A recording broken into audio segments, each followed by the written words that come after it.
Hey dudes, and welcome back to my freaking channel. It is I, Julianne, and we are back at it with another monthly plan with me, and it's going to be the first of 2022, which, I mean, what is there left to say about the beginning of the year? I'm not gonna be dumb and be like, I'm so hopeful for this new year, because it only takes me 2 years to learn not to be hopeful anymore. So to attempt to try to manifest some really chill vibes for the beginning of the year, I always like to start January off with a really nice chill and calm theme. And I was actually inspired by this Instagram account and particularly these two pictures. And when I saw it, I was like, that's it. Those are the tranquil vibes I'm going for. So for this month's theme, I'm going with tea and flowers. Yeah, I always gotta throw in flowers somewhere in the theme. So if you're here to plan with me, make sure you have your stationery ready. And if you're here just to hang out, make sure you have a snack, a beverage, and let's get on with the video. For the cover page, I'm just getting started by creating a container box for the doodles with my trusty Tombow brush pen in 126. And to letter and outline all of my teacups, I'm using a Pigma Micron in 02. It's the beginning of the year, so I know there's usually a few new people just getting into bullet journaling. Hi, hello, welcome to the cult. We're pleased to have you. Be very, very careful of a stationery addiction. She gets the best of us. Anywho, Tombow brush pens, Pigma Microns, and Tombow Fudenosuke are basically the only tools I use consistently for my style of journaling. I am pretty doodle heavy, but I don't like having a ton of tools. I use my journal to be able to express myself creatively on an everyday basis while still maintaining practical use for maximizing my productivity. And that's just about as articulate as you'll ever hear me speak, but if any of that resonates with you, these are the tools that'll come most in handy, and they're all linked down below. As my face mentioned earlier, I was inspired by some really aesthetic pictures of tea, which just resonated with me to my core. I am made up of nothing but tea, anxiety, and the audacity. Now that I've said it out loud, the tea and anxiety thing might go more hand in hand than I'd like to admit. There's definitely been more than one occasion where I induced my own mini anxiety attack because my little heart just couldn't take the caffeine. The thing is that I am constantly drinking tea. It is 100% my drink of choice. Jasmine is my vibe, but I do mess with some tea guanyin, maybe some oolong here and there.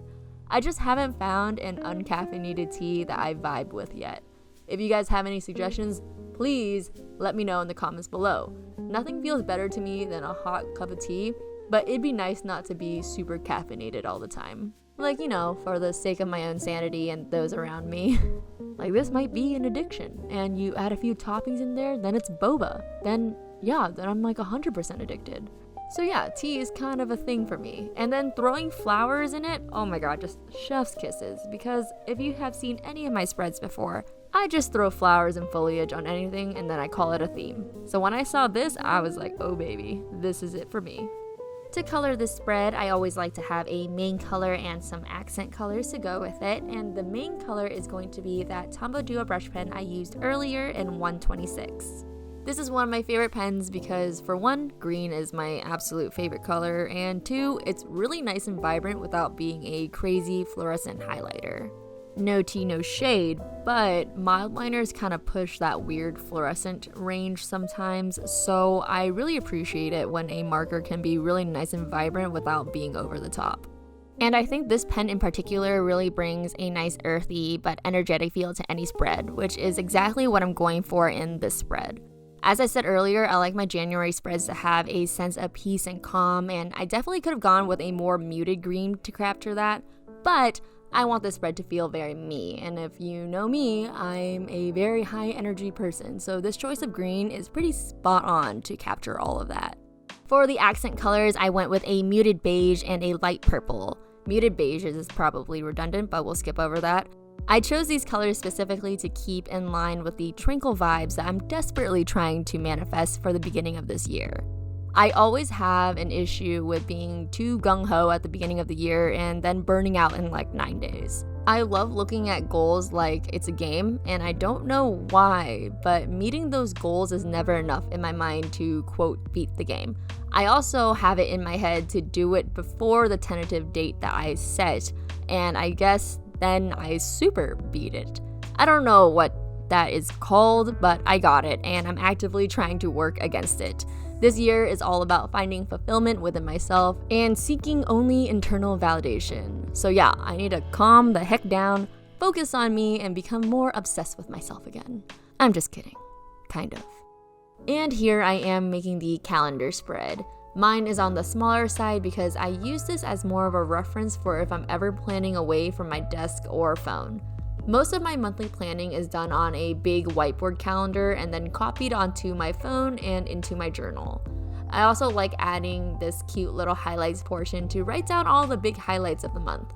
I like looking back on things like this in my journal, and I think it's just like super cute to know what I was excited about for that month.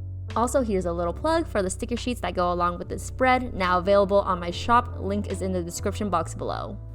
Moving on to the tracker spread, I'm just going ahead and boxing out all of my sections. Of course, we have to have a habit tracker. I use mine every month, but there's no time like the beginning of the year to get into the habit of using a habit tracker. We've all heard it before, and it's pretty generic advice, super boring, but breaking down all of your big goals into little habits that you can commit to is so insanely useful. Don't get me wrong, I'm no Emily Miracle. My life is a mess. I'm a mess. I've only recently started using my habit tracker every single month.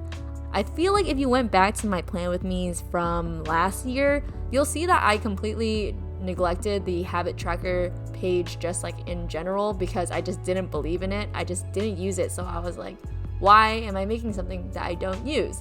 But now that I use it, it has changed everything. I mess up a lot with my habits, but having a tracker really helps me keep myself liable. And also, it kind of turns into a little game for me, which is a very strong motivator. I also have a little section to plan out my workout days. I plan to work out 3 times a week and play tennis at least once a week. I absolutely hate working out. I think it's so boring. I'd much rather play a sport, but unfortunately, my body will fall apart if I don't work out and continue to play sports at the level I want to. This isn't speculation. I know it to be true, unfortunately, through trial and error. Also, ladies, lifting heavy is very good for your bones, and, no one wants osteoporosis. On the next page, I set up my line a day page. It's pretty self-explanatory. It is a page where I write a line a day about my day. I did this last year for the 2 months that I was in New York, and I loved it so much I thought I'd try to bring it back to see if I still loved it even if my life isn't as eventful as it was in New York. At the bottom of the page, I'm drawing in a cute little teapot to mix it up from the little teacups. I actually don't own any teacups as a tea addict because I collect weird/cute mugs. I have a little collection of animal and character mugs, so there really isn't any room in my cabinet for me to have really cute and aesthetic teacups. Oh, how I wish to be that girl to collect cute aesthetic teacups, but alas, I'm the weird mug gal. This teapot drawing was a little more intensive than I had anticipated compared to the teacup drawings. The teacups are actually a lot simpler than they seem because the perspective is all top down and therefore 2D.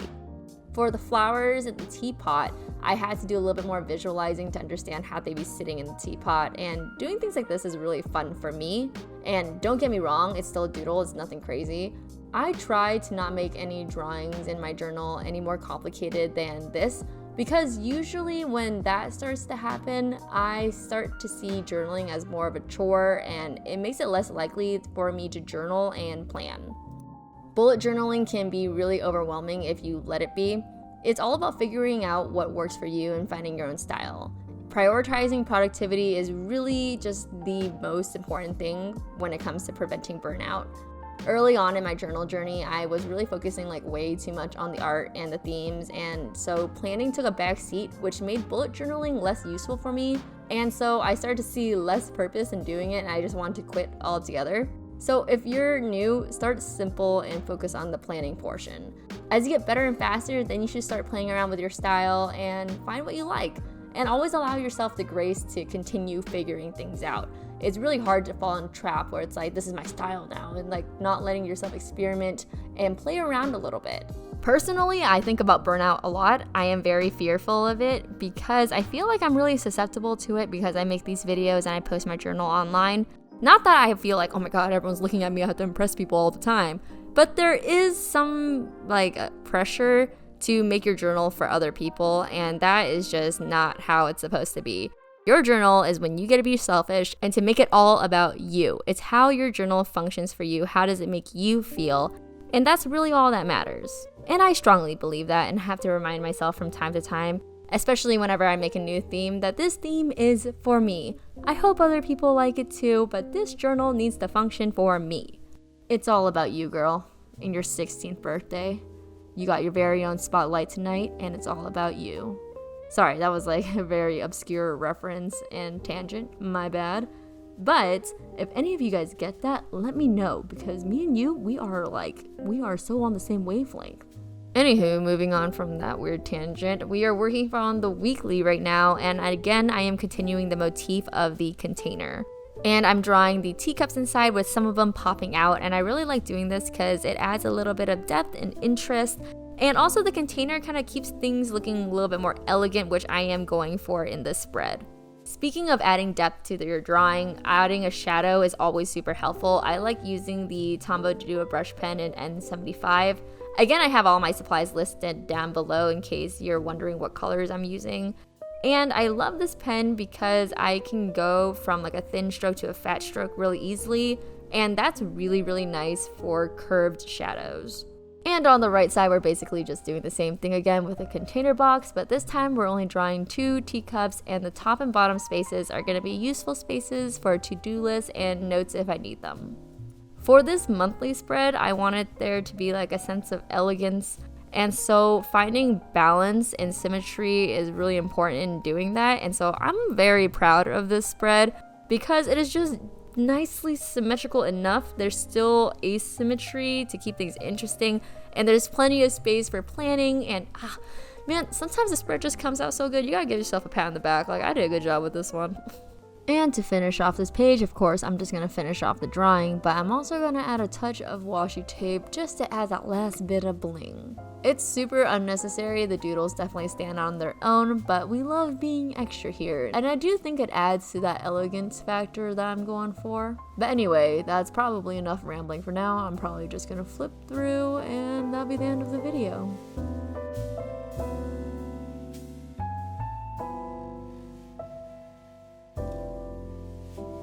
Thank you so much for watching my video. It means the whole freaking world to me. If you guys want to see any more videos from me, be sure to subscribe to my channel. If you like the video, give it a thumbs up. Apparently it helps. And if you guys want to leave me a comment, I love the comment section. As you can tell, I love chit-chatting. And if you guys want to see anything else from me, be sure to look in the description box below. All my socials are there. I have my Twitter, Twitch, Instagram account, my sticker shop, which is now on its own website. So even if you don't buy anything, just go ahead and check it out. It'll make me feel good. And all my supplies linked down in the description box below. And that's it. I think the dog is gonna start barking soon. So thanks for watching. Okay, I'll talk to you guys later. Bye.